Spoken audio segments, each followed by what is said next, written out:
It was never spoken publicly, but it was heard across the monarchy. The kind of message that doesn't need headlines or microphones. It lingers in the way someone looks across a grand dining hall. It resonates in a brooch chosen with surgical precision, not for beauty, but for meaning.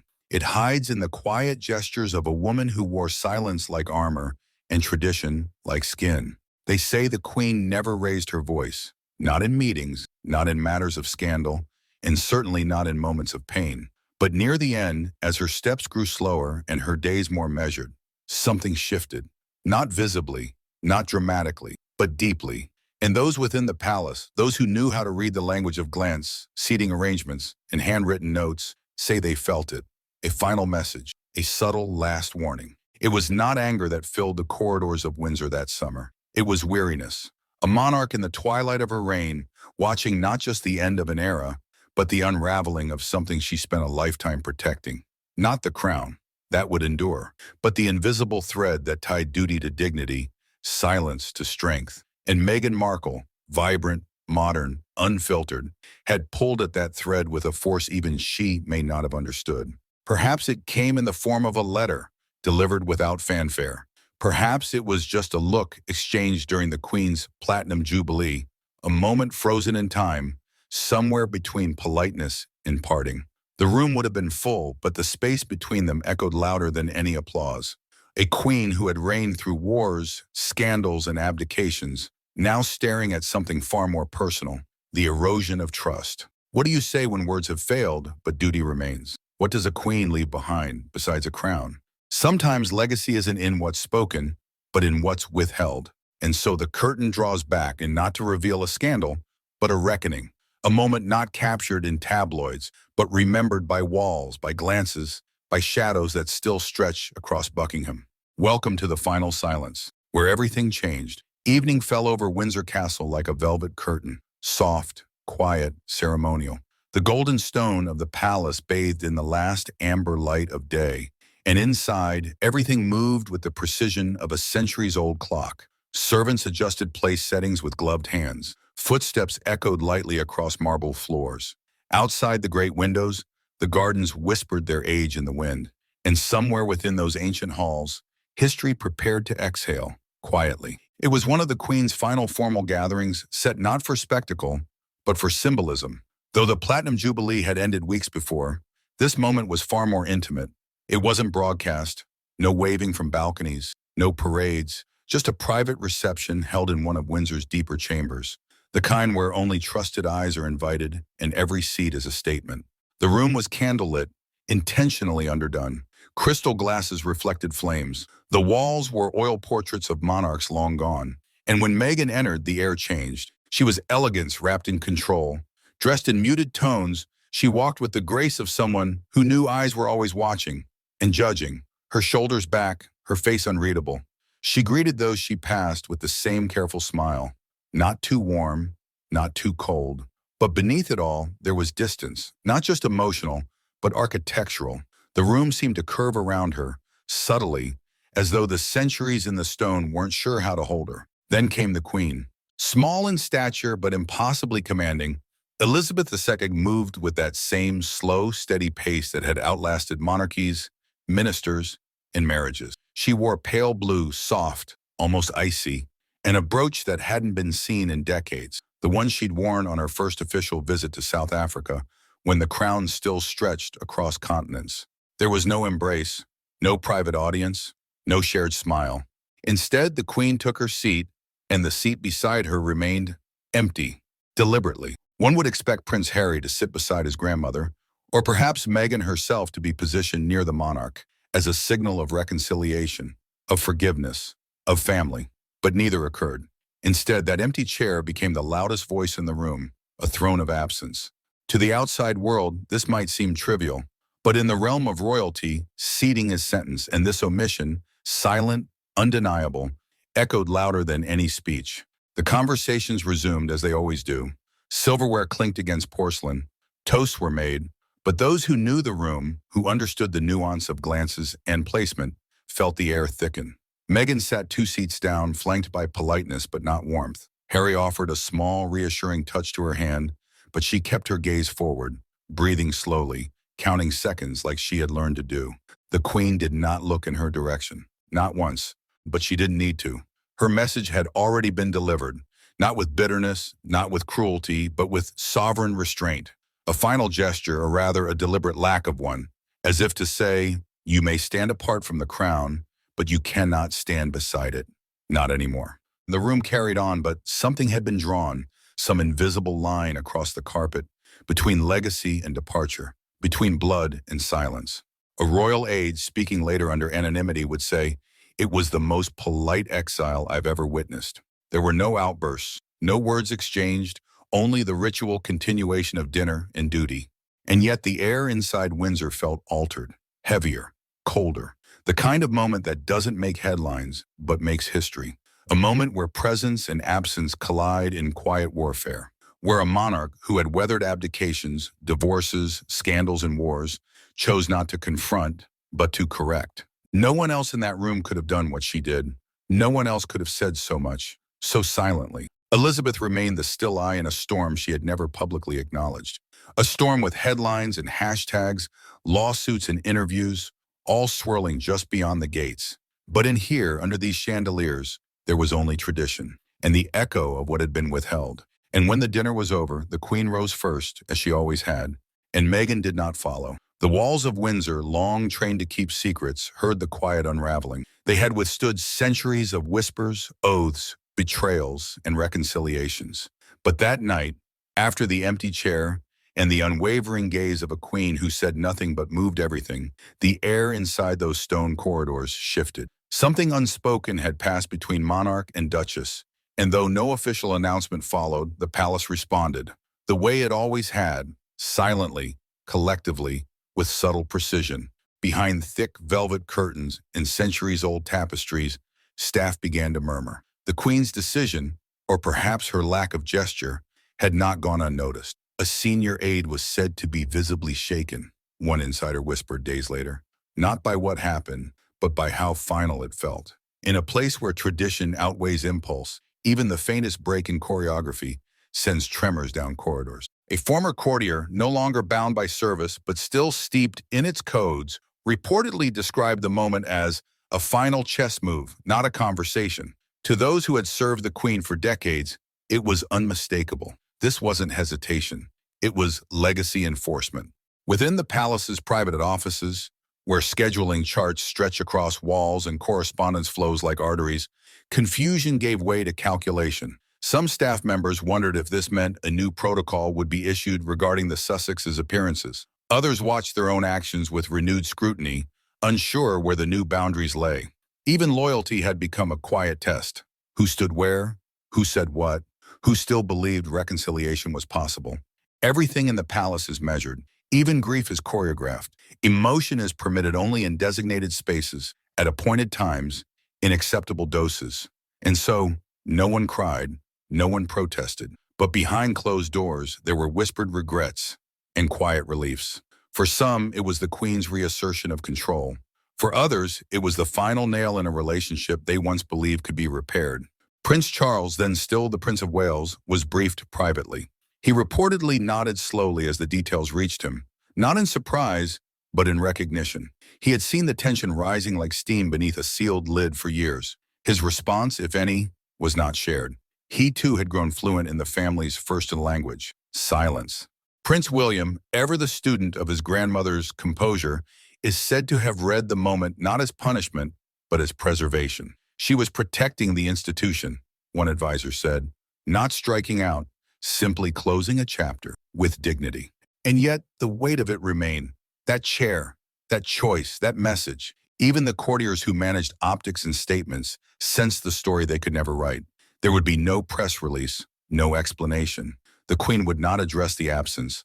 The palace would not correct the narrative. They didn't need to. The move had already become myth. And so Windsor stood, as it always had, grand, unmoved, breathing softly through ancient stone. But within its walls, something had changed. The air was different. The Queen's silence was not just strategic, it was historic. Because here, in this fortress of legacy, what is not said can shape the future more than what is. And what the walls heard that night, they would never forget. The room was quiet, almost too quiet, the kind of stillness that settles only in places built for ceremony, not comfort. Heavy velvet curtains muffled the world outside. A grandfather clock ticked methodically in the corner, the sound of passing time more accusatory than soothing. The walls were covered in oil portraits and crown molding, but they offered no warmth, no shelter. And in the center of it all, seated alone, was Meghan Markle. She had been in rooms like this before, rooms designed for spectacle, but not for feeling, where tradition hangs heavier than any chandelier and emotion is pressed beneath the weight of decorum. But tonight felt different. It was as if the room itself had exhaled something final. She sat with her back straight, legs crossed, hands clasped in her lap. Every inch of her trained, still, composed. But inside, the storm raged. Displacement is a quiet violence. You begin to question the walls themselves, if they were ever meant to include you, or if you've been merely tolerated all along. Meghan had always known she was different. American, divorced, biracial, a woman with a voice in a system built on restraint. But difference, she once believed, could be strength. She had imagined her presence would modernize the monarchy, or at the very least, soften its edges. Now in the echo of an empty chair and averted eyes, she was beginning to understand what the monarchy truly protected, and what it did not. I was told I'd be protected, but I wasn't. She had said those words once before, in an interview seen around the world. But here in the hush of Windsor's private quarters, the words felt more like confession than accusation. She hadn't wanted war. She hadn't come to destroy anything. She had just wanted to belong, not as a symbol, but as a woman, a wife, a mother. Instead, she was met with silence. And silence in the world of royalty is not indifference. It is judgment dressed in pearls. Her thoughts spiraled. Was this a farewell or a punishment? The Queen had said nothing, but her choice had spoken volumes. Meghan tried to convince herself it didn't matter, that she and Harry had moved on, that California sunlight was warmer than tradition, that freedom was worth the loss. But still, some part of her ached, because even when you choose to leave, being left still hurts. She looked down at her hands, the same hands that had once held a script, a bouquet, a baby. She had shaped her own life, rewritten her own narrative. But this room, this moment had reminded her, the monarchy does not bend to will. It waits, it watches, it remembers. And so she sat there in the golden hush of a palace that would never be hers, holding her breath against the silence. She wasn't angry, not anymore. She was tired. Because royal life does not scream, it sighs, it does not punish openly, it retreats. And even when you try to change it, even when you believe you are doing the right thing, the walls do not move. They only lean closer, to listen. And on that night, they listened to a woman realizing that no matter how far you fly, the shadow of the crown still stretches behind you. The world watched, as it always does, through polished lenses, tabloid captions, and the blurry focus of speculation. But what they saw that day wasn't spectacle. It was performance. Royal, restrained, reverent. A farewell staged with such poise it felt almost sacred. The Queen's funeral, or perhaps the final day of the Platinum Jubilee, had become less an event and more a national mirror, reflecting both legacy and fracture. And into that frame stepped Meghan Markle. She emerged from the black car with the composure of someone who had studied grace until it became a shield. Every movement was measured, every expression calibrated. Her coat, structured, modest, and unmistakably reminiscent of one Diana wore decades earlier, whispered lineage without demanding it.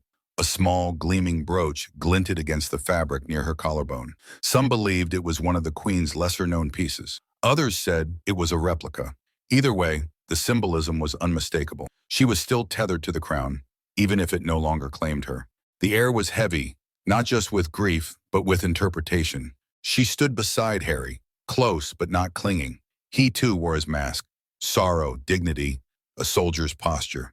His gaze rarely left her. A silent gesture of protection honed through years of headlines and heartbreak. Meghan kept her eyes forward, never too long on any one face, careful not to give the cameras what they came for. No tears, no smirks, no sign of fracture or fire. Across the procession, William stood with quiet authority, not cold but controlled. He and Harry exchanged the briefest of nods, not reconciliation, not hostility, just a beat in the silence that stretched across years, a rhythm too familiar to break.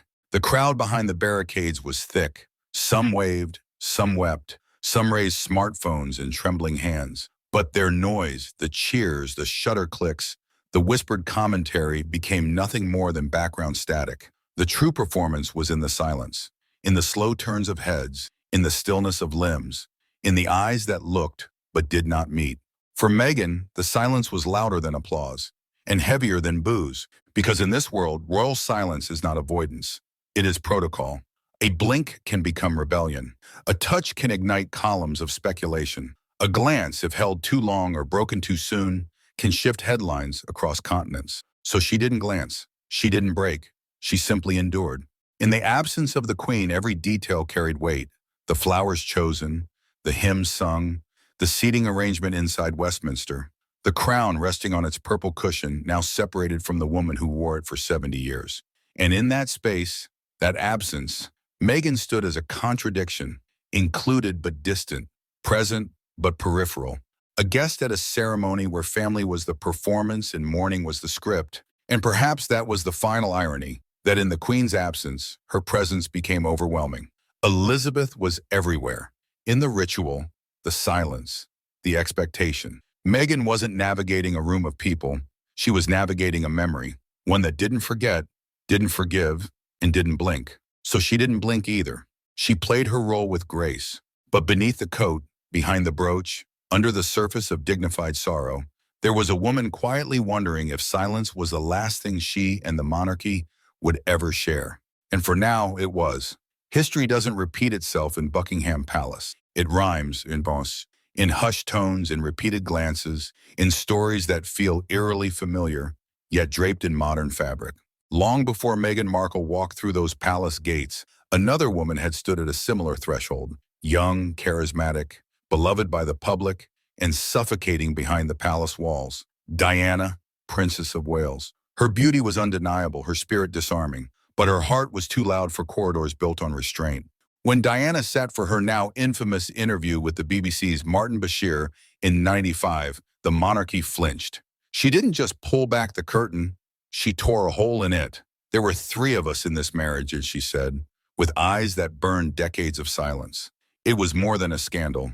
It was a shift. Diana had dared to speak publicly of loneliness, depression, betrayal, and in doing so, she crossed a line the crown was never designed to forgive. She made the private painfully public. Decades later, Meghan would do the same, though the setting had changed. It was no longer a BBC broadcast, but a California garden. The interviewer was Oprah, not a journalist in a suit, but the impact echoed just as sharply. "I just didn't want to be alive anymore," Meghan confessed, her voice steady, her pain palpable. She spoke of isolation, of racism, of being silenced. And once again, the world listened. Once again, the monarchy recoiled. The institution that trades in dignity found itself against a woman trading in truth. It wasn't just the content of their words, it was the existence of those words outside royal approval. Diana and Meghan both represented a kind of femininity the monarchy never knew how to hold. Emotional, public, unscripted. They were not born into the system. They collided with it. To love a royal is to lose something of yourself, unless you rewrite the script. Diana tried to rewrite hers and paid the price. Meghan rewrote hers and walked away with the pen still in her hand. The palace didn't repeat its mistakes. It simply changed the framing. But the rhyme remained, a subtle, echoing truth. Independent women in the House of Windsor rarely leave quietly. And the institution, no matter how modern the age, is still learning how to listen.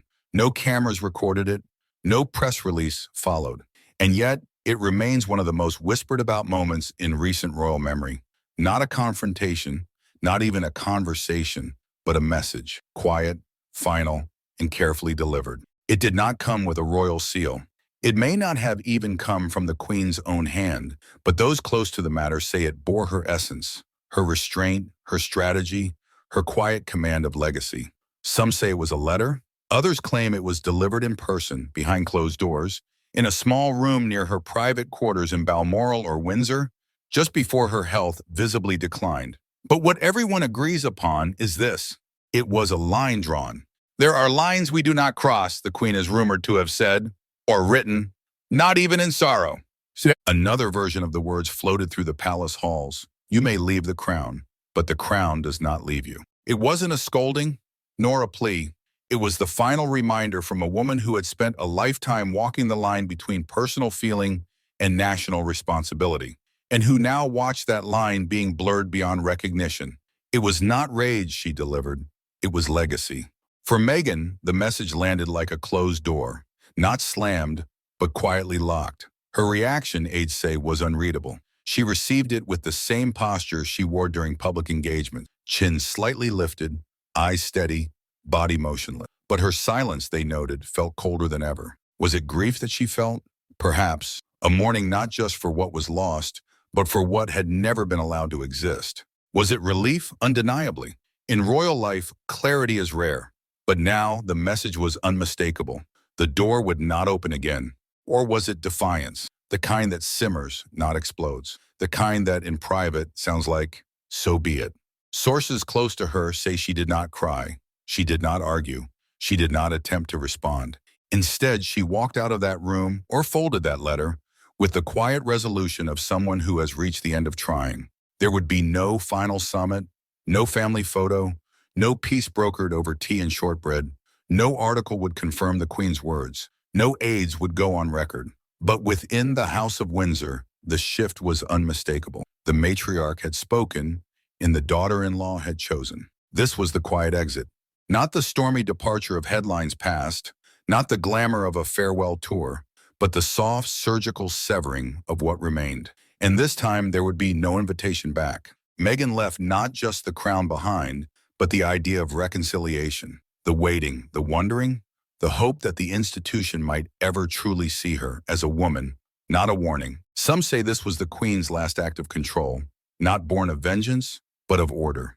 She had watched the world shift, seen traditions slip through her fingers in the face of modernity, and still, she remained the steward of legacy. And in her final days, she reinforced it the only way she knew how, with silence, with structure, and with a subtle no. Not here, not anymore. After that, the divide was no longer emotional. It was official. Harry and Meghan's place within the family would remain ambiguous, neither inside nor out, neither enemy nor heir. A separate branch, a closed chapter, not erased but bracketed. And for Meghan, this was the moment she stopped reaching back, not out of spite, but survival. No statement was issued, no headlines confirmed it, but the Queen, in her own way, had said goodbye, and Meghan had heard it. When the Queen was laid to rest, the world wept, and the monarchy reorganized. That is the unspoken ritual of royal life. Grief, then duty. Mourning, then the machinery turns again. And as the crown adjusted to the weight of a new sovereign, subtle changes rippled through its ranks, visible to those who knew where to look. First, there was the matter of titles. The children of Harry and Meghan had once been eligible for the HRH styling, His Royal Highness, Her Royal Highness, a symbol of proximity to the throne, a mark that followed them into adulthood. But almost imperceptibly, those letters vanished from future plans. They remained prince and princess by right of lineage, but the royal household made no mention of HRH in formal document. It was a reminder that status could be conferred and just as easily withheld. Then came the seating orders. Public ceremonies, once a place where the Sussexes might have stood closer to the immediate royal core, now saw them placed apart, physically present, but never at the heart. On official occasions, they appeared in the second rows, their arrivals noted but no longer center stage. The monarchy had made its distinction, honored guests, but no longer members of its living theater. In the palace itself, portraits shifted. Images of Harry and Meghan, once displayed in carefully chosen frames along the picture gallery and private sitting rooms, were quietly removed to less seen hallways. In their place appeared portraits of King Charles III, Queen Camilla, and the new Prince and Princess of Wales. These changes were subtle, but the message was clear. The royal narrative had a new chapter, and it would not linger on a painful footnote. There was a pause, too, in official mentions. Speeches that once celebrated family unity grew more precise, more narrow. Harry and Meghan's names were not spoken with malice. They simply were not spoken at all. In royal terms, erasure is the final punctuation, and stepping into the soft, vacant glow left by Elizabeth was Camilla. Once ridiculed as an outsider, she now carried the burden of the matriarch. Her presence beside the king gave the monarchy a stabilizing figure, a woman who knew how to absorb controversy and survive it. Camilla did not rule through warmth, nor through fear, but through perseverance. and the family looked to her as the new emotional center, the quiet backbone of a dynasty that could not afford another fracture. None of these adjustments were petty. They were ritual. Royalty communicates through small moves, through who sits where, whose titles remain, whose images hang on which wall. These signals are centuries old, passed down through reigns, designed to guard what is most fragile, legitimacy. And so the crown moved on. But it did not move on without consequence. Its balance had been rattled, its wounds still healing beneath brooches and crowns. The Sussexes had become the unspoken lesson. Modern independence would never outrank monarchical survival. In that delicate choreography of titles, portraits, and public words, the monarchy showed what it has always known. A family may fracture, but the institution must endure. It is a living thing, breathing through tradition, reshaping itself when threatened, hardening when betrayed. The Queen was gone, but her silent warnings lived on, and the world could see, in every seat, every name, every glance, that the House of Windsor would never allow itself to break, only to rebalance. History does not remember every headline. It forgets the flashbulbs, the speculation, the anonymous sources, but it does remember symbols. It remembers silence. Queen Elizabeth II reigned not by loud declarations, but by grace and restraint. Hers was a leadership forged in tradition, where emotion was veiled and words, when spoken, were weighted with centuries of consequence. She was not just the longest reigning monarch of her time, she was the last to rule in silence.